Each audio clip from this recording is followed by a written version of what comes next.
Good morning. It's Saturday, September the 11th, 2021. The best Saturday, September the 11th, 2021 you'll have of your lifetime. It's me, Spring Whipple, of course. If you're, you know who I am. I decided to do this view because it's not the best view, but it's still a spectacular view. And I mean, look at that. That's beautiful, right? I mean, there's stuff in the way, but you can still see the glory in that. I wanted to do a video this morning because of a question that was posed to me in an interview recently. And I'm trying to think on my toes a little bit and come up with the answers. So the question that was given to me was, what is one of the most challenging times that you endured in your lifetime? And what did you learn from it? So, I mean, take a time if you want to think this to yourself. You know, what was one of the most challenging times of your lifetime, and what did you learn from it? And I was kind of stumped because this was a business interview, and so I was trying to think something that was businessy and not so much of my lifetime, right? Your lifetime is not just your employment, it's all other aspects of it.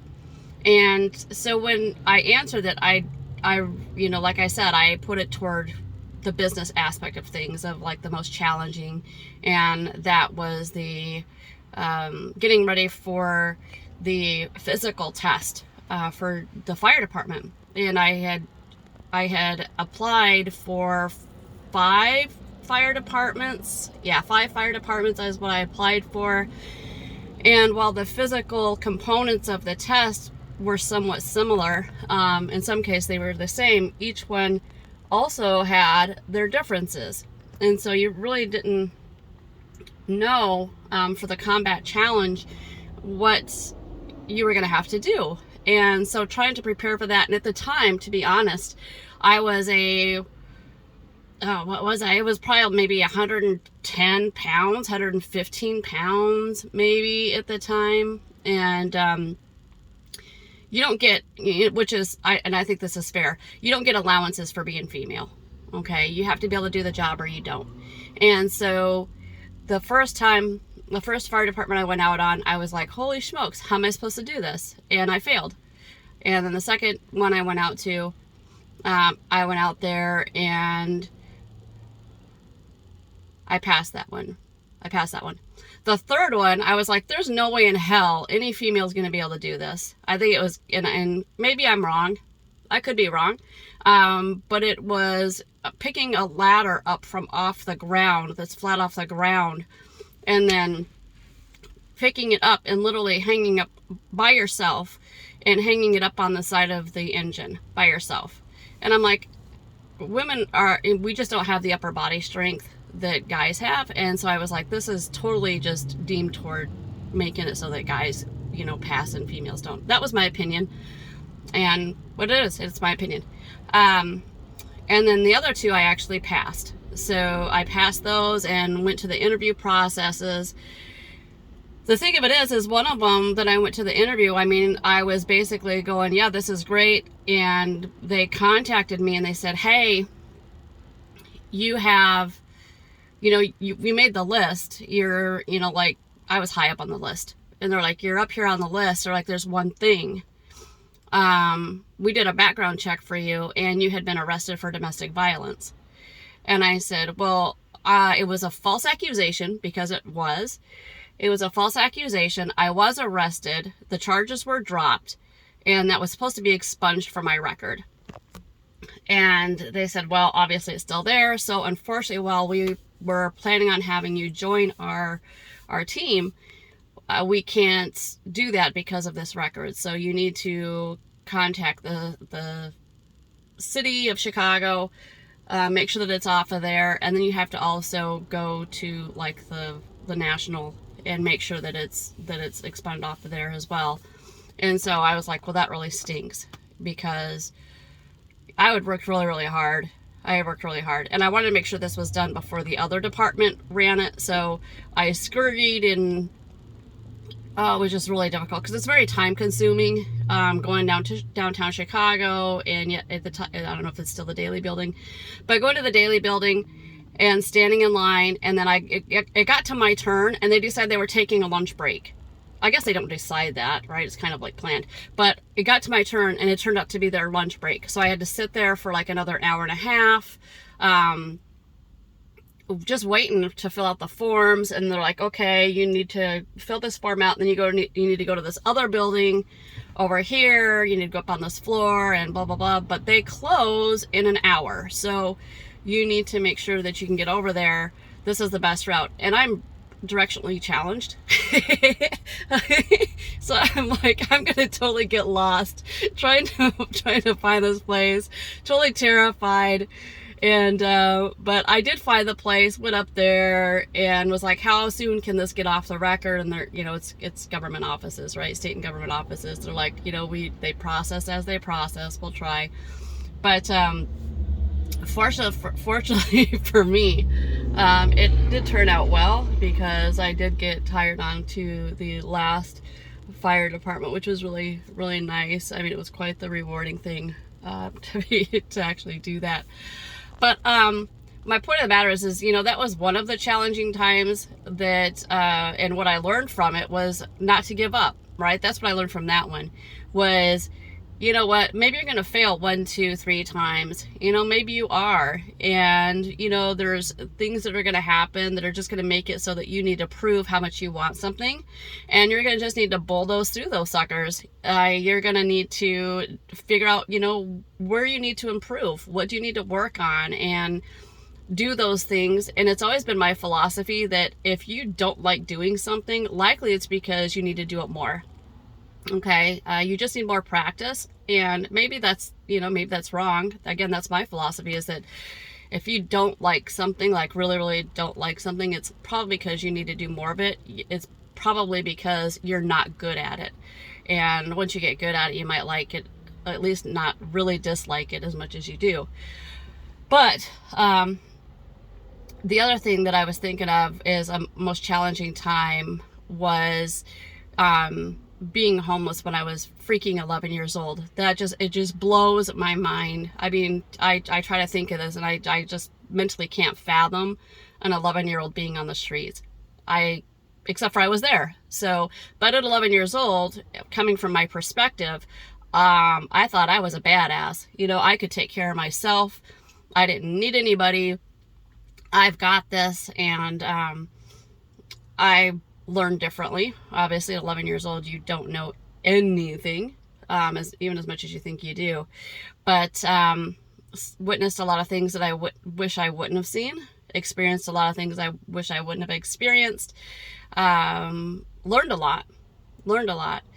And the one foster home that I was in, they were very abusive. They locked myself and my 2 foster sisters in a 10 by 10 room. I mean, they had like a full-size bed and a twin-size bed, and there was maybe a foot in between where you could like walk. I mean, it was a very small room that the 3 of us were in. And one of my foster sisters was suicidal, like always trying to commit suicide in various ways. And the other one, she ended up, I guess they were going to reunite her with her mom or something, but she was going to leave. And so the one foster sister that was suicidal decided that she was going to leave, and that if I didn't go with her, that she was going to kill herself. And I fully believe that she would have done this. I was 11, she was 16. And she said, if you don't go with me, then I'm going to kill myself because I can't make it on my own. And I thought that just kind of encouraged my thoughts and my feelings of what a badass I was, right? And so we pried off the boards of the window because they had the windows boarded shut. They used to have a crutch outside the door and have like one end of the crutch against a wall, and then the other end of the crutch was pushed against the door so you couldn't get out. And the only time we could come out was when the social worker was visiting, or to come out after we ate to wash dishes. So that was like the times that we could leave out of the room. But so we pried the boards off the window, and she had told me that she had relatives in Long Beach, California, and I believed her. I had no reason not to believe her, right? I don't even know how long I was with her. Time when you go through stuff like that is sliced. meaning you have really no concept of time, and you might have like pieces of information that are missing, or they just don't match up, and that's just because of trauma, is what I'm told. But we hitchhiked from Salt Lake City, Utah to Long Beach, California. And at the time I was like, wow, these are really nice guys. You know, it was big truck drivers that transported us separately. So there's smartness, right? That's really intelligent. Smartness, that's not a word. But that was really intelligent. The mind of an 11-year-old and a 16-year-old. She rode with one over-the-road truck driver. I rode with another over-the-road truck driver. And I was like, wow, these guys are nice. Now, from that 11-year-old perspective, these guys were nice. From an older perspective, no, they weren't. They were scumbag freaking shitholes. Okay, so anyway, but they helped us to get as far as they could. I think to like the California-Nevada border, I think. And then we hitched a ride with somebody else, and that turned out to be a very unpleasant experience. And then we managed to get away from them. And then we got another ride from somebody else who was also very creepy and scummy. And we managed to get away from him as well.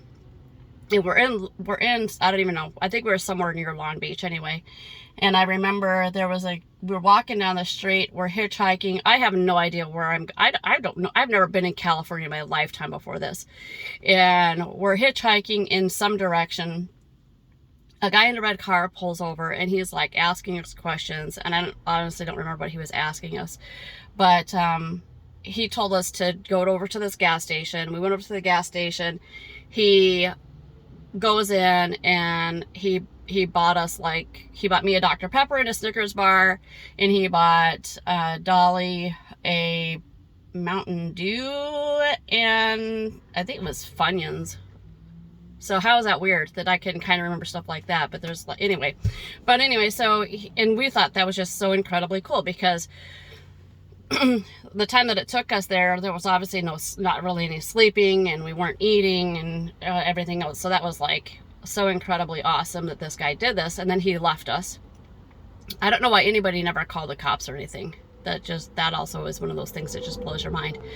But then we're out there hitchhiking around, and we're making our way. We finally make it to Long Beach, and we get to the beach, and then that's when she tells me, I've got a confession. I don't know anybody out here, but here's my plan. We're in Long Beach. We're going to go up to Los Angeles, and, we'll find, I'll find work there until you're old enough to work, and then you can find work there, and you know where this is going.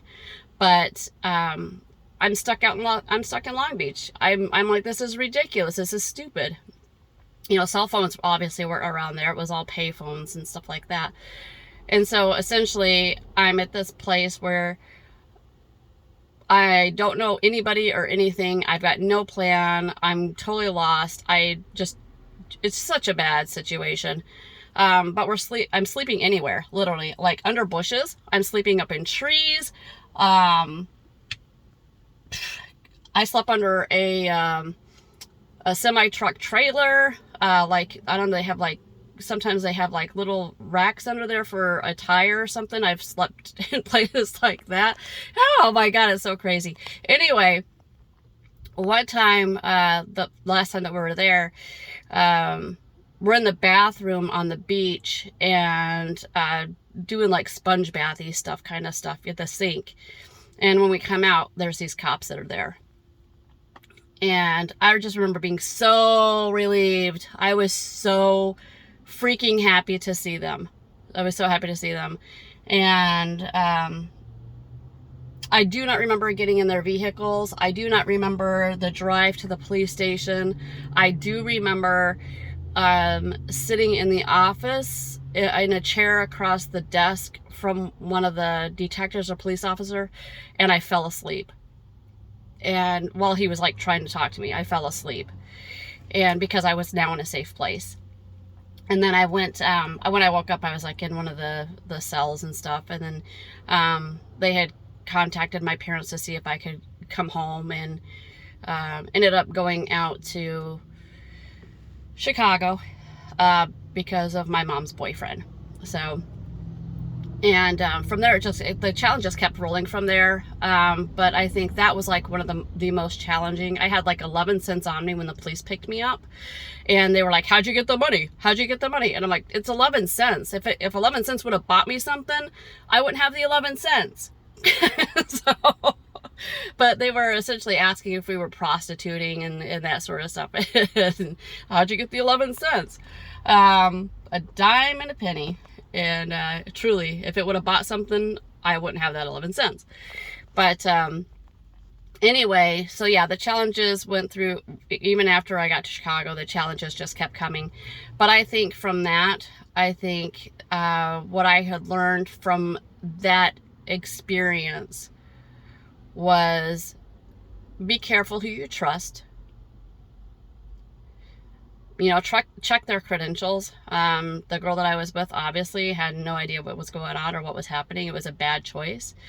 I also think that the human spirit is stronger than a lot of us believe. There were many times where I woke up and wondered why I woke up. It was just another day. Why was I here? Kind of thing. And I think the human spirit is stronger than any of us can really believe. I think one of the things I learned from that too is we all have purpose. And that whole situation, I knew that my purpose was to help others. And when I figured that out, it was one of those things where, okay, I want to help people, but I don't know how to help people. And eventually, you know, this is what came to where I am today, is how I'm helping people who are probably in those same situations. But anyway, I thought maybe the sunrise was going to be a little bit more spectacular. Sorry, guys. But I hope that if you did take the time to watch this full video, because it is pretty long, that it did help you in some way as far as like taking on those challenges and just really pushing through those. Don't give up. If you give up, you're guaranteeing yourself that you're not going to make it. Okay? Whether that's, you know, my thing with the fire department, or, you know, getting out to Long Beach or what have you. If you give up, you're guaranteeing yourself you're not going to make it. If you keep persevering, moving forward, then that's when you're going to make it. Okay? But I do hope that you have a great day. Hey, check out my haircut. She shaved a little bit. Look at this. Woo! Shaved a little bit short. I kind of like it, though. I just got done with my cardio not too long ago. Well, actually, it's been a long time ago, because I went and did my cardio and then did my journaling, and it's gonna be a great day. But no makeup. This is just me, just me without makeup and my new hair. It was actually supposed to be purple, but it looks like it's like black. Anyway, thank you so much for your time today. I hope that you have it's gonna be your best Saturday, September 11th, 2021. Enjoy yourselves. Bye, guys.